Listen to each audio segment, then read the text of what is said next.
রাজাকার কি বলে একটু শুনি। হাজার বছরের শ্রেষ্ঠ বাঙালি হলো শহীদ উদ্দাফক গোলাম আজম রহমতুল্লাহ। ভাই ভাই এদের কথা শুনে মানে বাটপাড়ির একটা লিমিট থাকে। রাজাকার তো রাজাকারকে সাপোর্ট করবে, প্রকৃত রাজাকার তারা বাংলাদেশের।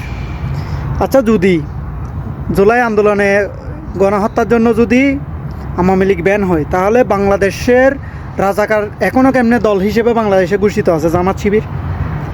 এরা তো প্রকৃত বাটপার ডাইরেক্ট, মানে বর্তমানে দেখা যাচ্ছে মানে বাংলার মাটিতে তারা প্রকাশ্যে ঘুরে বেড়াচ্ছে রাজাকার। এই সুদানির ফলার কথাগুলো শুনে বাংলাদেশের মানে প্রকৃত রাজাকার কারা এখন চিহ্নিত হয়ে গেছে।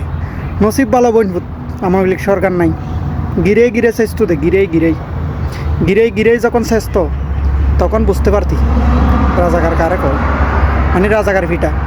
আগে মনে করতাম আওয়ামী লীগ সরকার এমনিতে রাজাকার বলে বলে জুলুম করতেছে, কিন্তু তারাই প্রকৃত রাজাকার, সেজন্য শেষছে, মানে সেজন্য ফিটাইছে যে তাদের নাম নিশানায় ছিল না বাংলার মাটিতে, তখন ঠিক ছিল, ভালো লাগতো।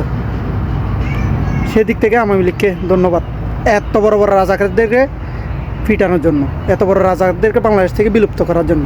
বিলুপ্ত তো করতে পারে নাই, মানে অন্ততপক্ষে ওই উন্দুরের গর্তে ঢুকাইছিল।